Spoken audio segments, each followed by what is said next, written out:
এই মুহূর্তে আমার সুপ্রিয় শিক্ষার্থীবৃন্দ, যারা এই মুহূর্তে অনলাইনে বসে আমার ক্লাসটা দেখতেছ, আমার সম্মানিত অভিভাবকবৃন্দ, সম্মানিত সহকর্মীবৃন্দ, সবাইকে জমিলা খাতুন চৌধুরী অনলাইন উচ্চ বিদ্যালয়ের পক্ষ থেকে শুভেচ্ছা জানাচ্ছি।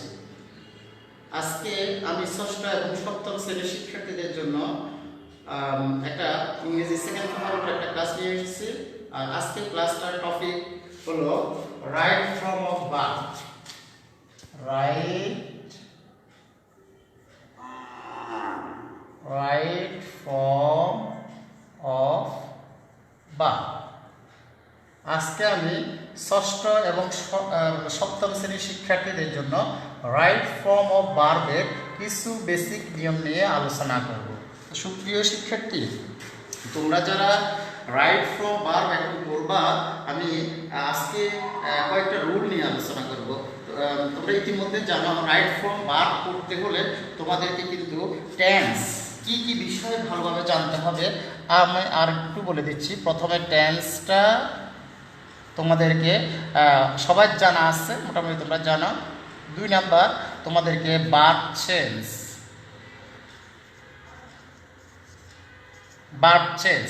3 নাম্বার বেসিক রুলস। সুপ্রিয় শিক্ষার্থী, তোমরা দেখতে পাচ্ছ স্ক্রিনে দেখা যাচ্ছে tense, verb change, basic rules. তাহলে রাইট ফর্ম ভার্ব যদি তোমাকে খুব ভালোভাবে পড়তে হয়, বা আমি মনে করি আর কি, এটা আমার ব্যক্তিগত অপিনিয়ন, যে ইংরেজি গ্রামারের যে কয়েকটা আইটেম ষষ্ঠ এবং সপ্তম শ্রেণীর শিক্ষার্থীদের জন্য নির্ধারণ করা হয়েছে, আমাদের নবম এবং দশম শ্রেণীর শিক্ষার্থীদের জন্য রাইট ফর্ম ভার্ব আছে। তার মধ্যে একটা জটিল বিষয় যে রাইট ফর্ম ভার্ব। আর রাইট ফর্ম ভার্বটা তোমার কাছে তখনই সহজ মনে হবে, তখনই তুমি ভালোভাবে পারবে যখন তুমি টেন্স ভালোভাবে পারবে, টেন্স শিখবে।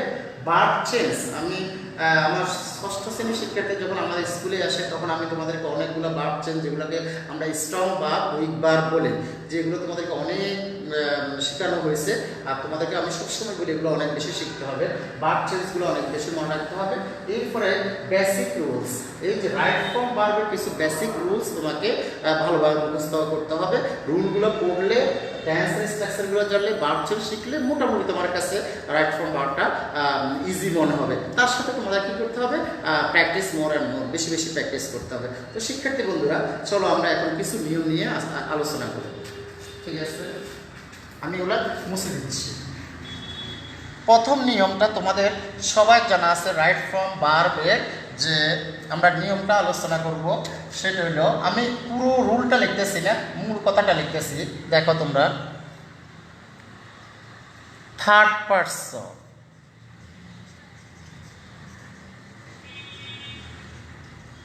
Person singular number.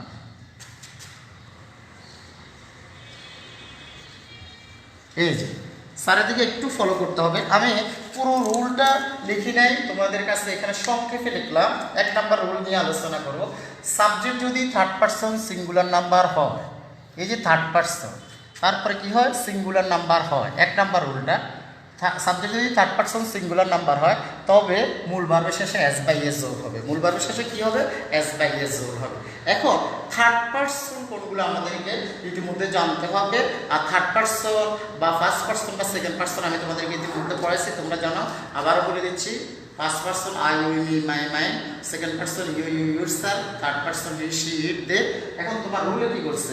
সাবজেক্ট যদি থার্ড পারসন সিঙ্গুলার নাম্বার হয়, তাই মূল ভার্বের সাথে এস বাই এস যোগ হবে। তাহলে স্যার, তোমাকে একটা এক্সাম্পলের জন্য দেখাচ্ছি। এখানে আমাদের কথা ছিল থার্ড পারসন এস বা ইয়েস। তাহলে সাবজেক্ট যদি থার্ড পারসন সিঙ্গুলার নাম্বার হয়, কার সাথে? ভার্বের সাথে, মূল ভার্বের সাথে।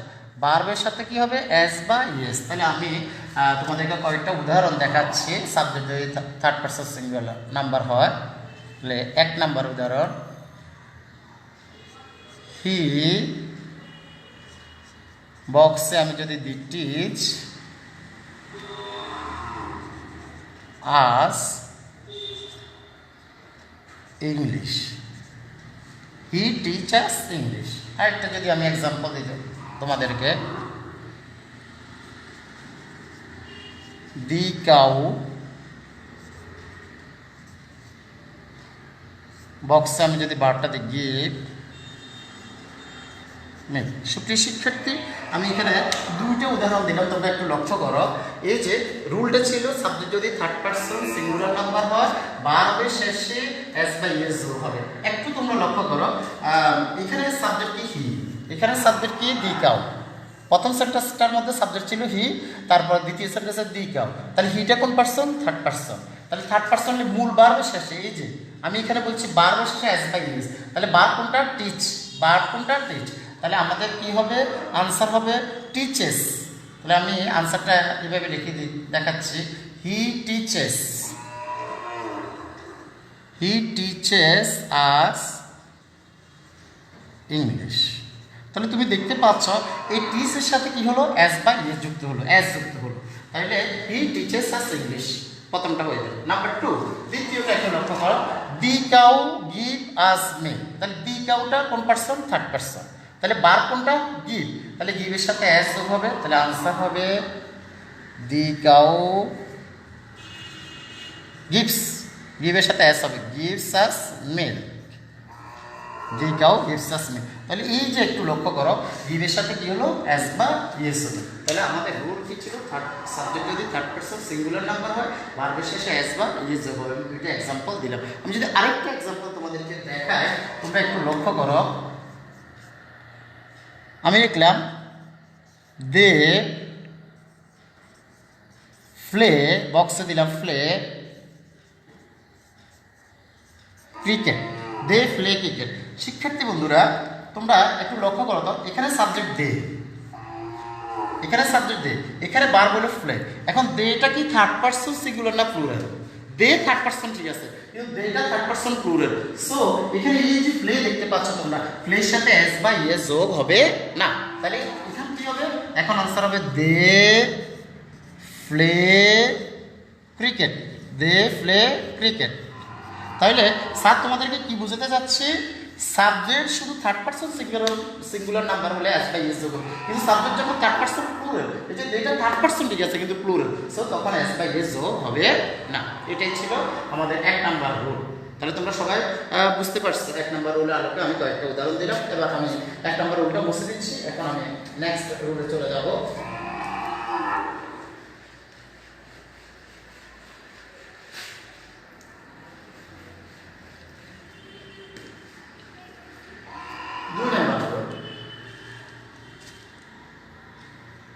আমি সংক্ষেপে লিখতেছি পুরো, ইউনিভার্সাল,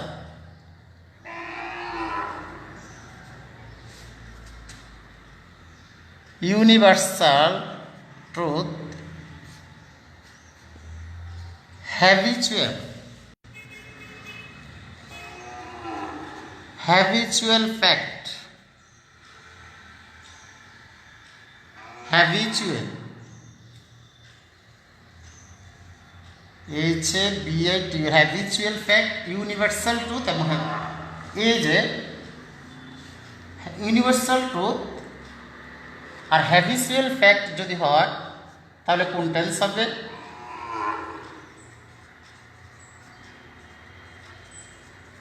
প্রেজেন্ট ইনডিফিনিট।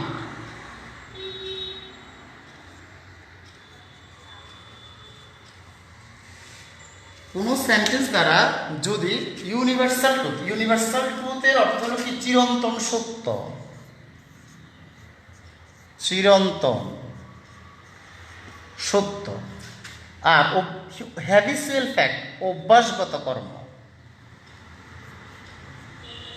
অভ্যাসগত কর্ম। এই যে শিক্ষার্থী বন্ধুরা, 2 নাম্বার রুলের দিকে তোমরা একটু লক্ষ্য করো।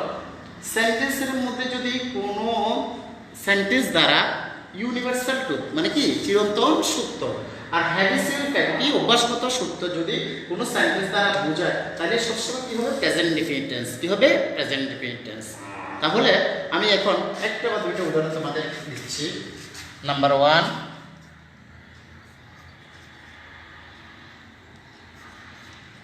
the sun rise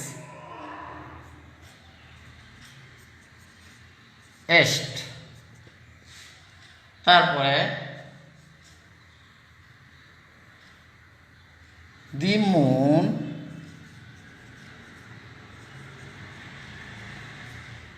shines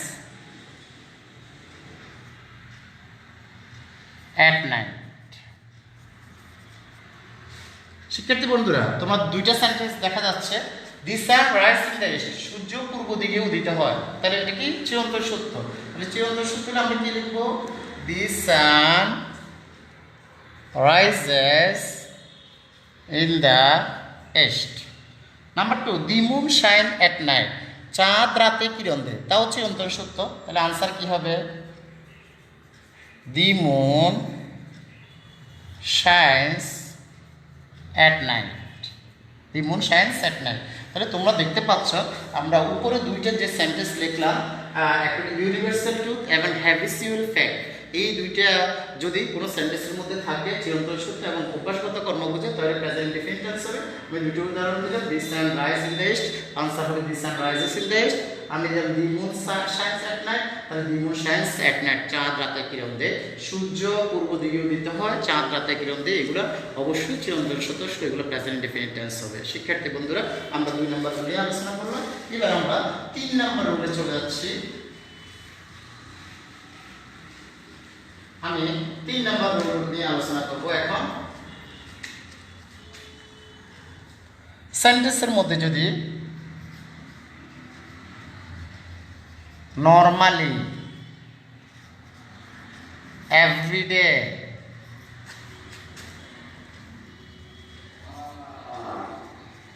regularly, occasionally,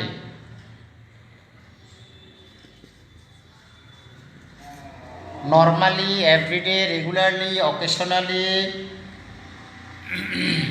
এই শব্দগুলা, এভরিডে, রেগুলারলি, অকেশনালি, এই শব্দগুলো যদি কোনো সেন্টেন্সের মধ্যে থাকে, আর অনেকগুলো শব্দ আছে, এই শব্দগুলো যদি কোনো সেন্টেন্সের মধ্যে থাকে তখনও তোমার প্রেজেন্ট ইনডিফিনিট টেন্স হবে।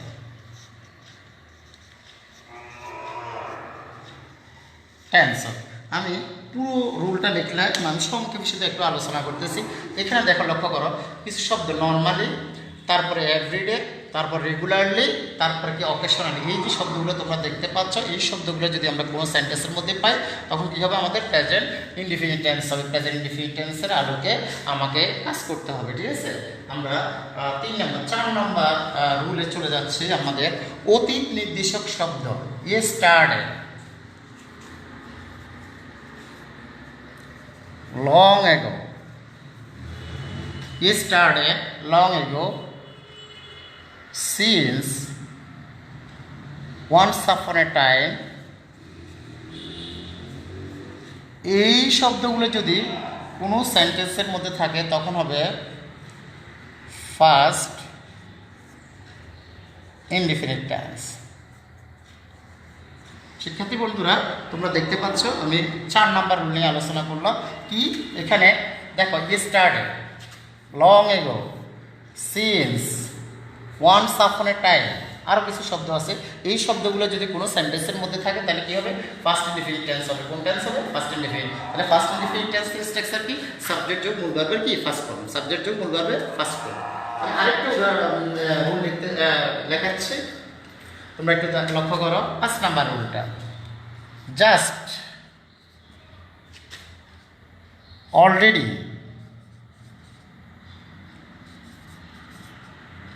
yet, recently. তোমরা দেখতে পাচ্ছ এই শব্দগুলো যদি কোনো প্রেজেন্ট পারফেক্ট টেন্স হবে।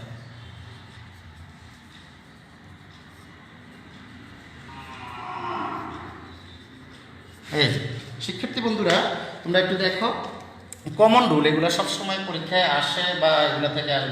জাস্ট, অলরেডি, ইয়েট, সরি এটা হবে ইয়েট, ইয়েট, রিসেন্টলি, এই শব্দগুলো যদি থাকে তাহলে প্রেজেন্ট পারফেক্ট টেন্স হবে।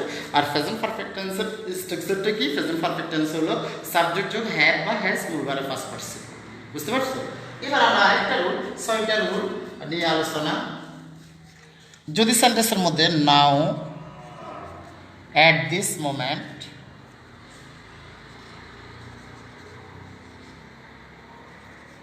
নাও অ্যাট দিস মোমেন্ট থাকে তখন হবে প্রেজেন্ট কন্টিনিউয়াস টেন্স।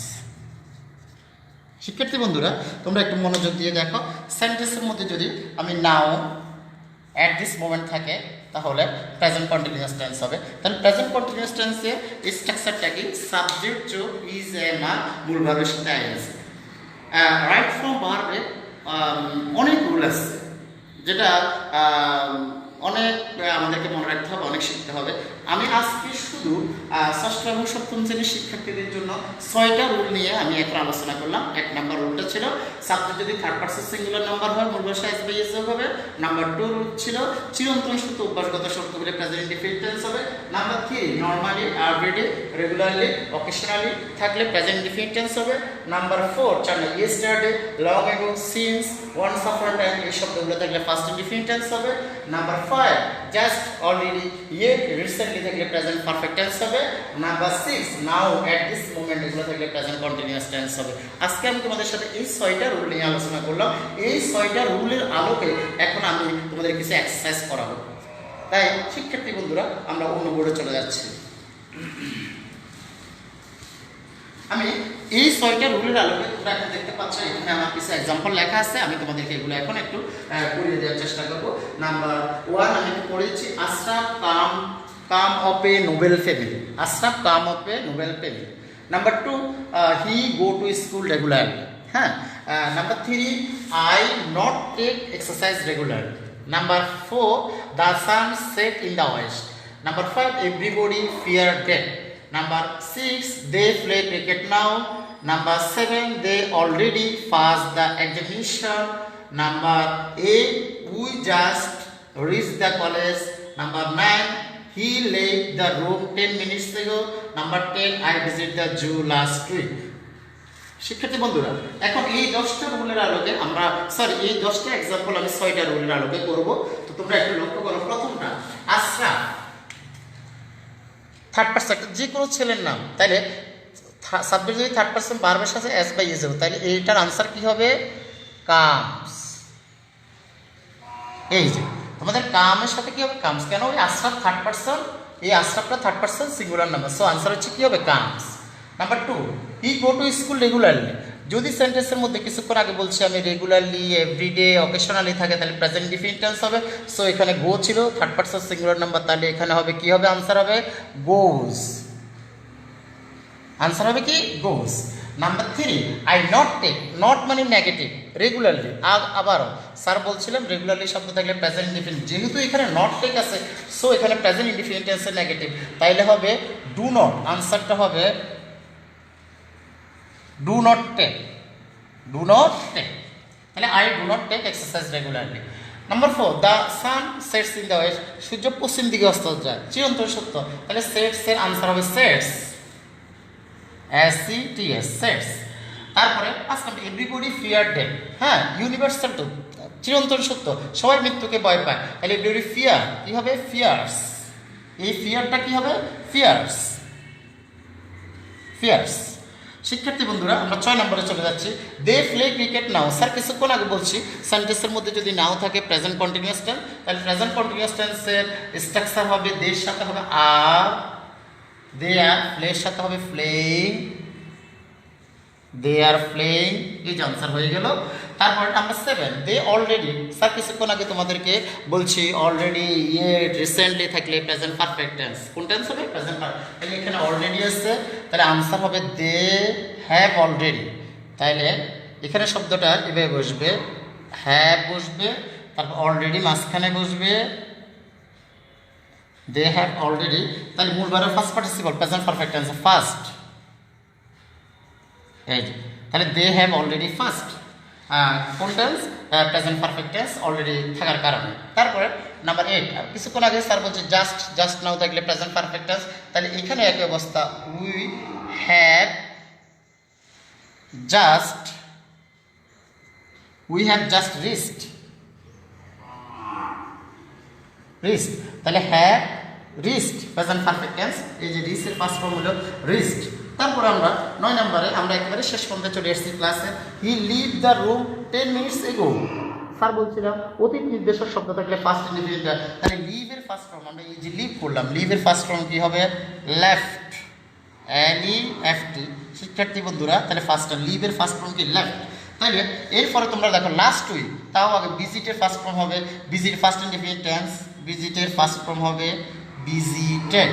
আমি 10টা সেন্টেন্সে আনসার লিখে ফেললাম, আমি আবার বলে দিচ্ছি একটু, তোমরা একটু লক্ষ্য করো। নাম্বার 1 এর আনসার হচ্ছে comes, number 2 goes, number 3 do not take, number 4 sets, number 5 fears, number 6 are playing, number 7 have already first, number 8 have just reached, number 9 left, number 10 visited. শিক্ষার্থী বন্ধুরা তোমরা আজকে যে আলোচনাটুকু আমি করলাম রাইট ফ্রম ভার্বকে নিয়ে 6টা রুল, আমি ষষ্ঠ এবং সপ্তম শ্রেণীর শিক্ষার্থীদের উপর বেশি জোর দেব। এই 6টা রুল বাসায় একটু পড়ার চেষ্টা করব। আমার ভিডিওটা আমার পার্সোনাল আইডিতে আছে, আমাদের স্কুল আইডিতে থাকবে, ইউটিউবে থাকবে। তোমরা ক্লাসটা এখন না দেখতে পারলে পরে দেখি কাজগুলো করবা, এক্সারসাইজগুলো ডিস্টার্বিউ করবা, রুলগুলোর সাথে আমার এক্সারসাইজগুলো মিলছে কিনা তোমরা একটু দেখবা। কোনো সমস্যা থাকলে বলবা। সবাই ভালো থাকবে, সুস্থ থাকবে। আল্লাহ হাফেজ।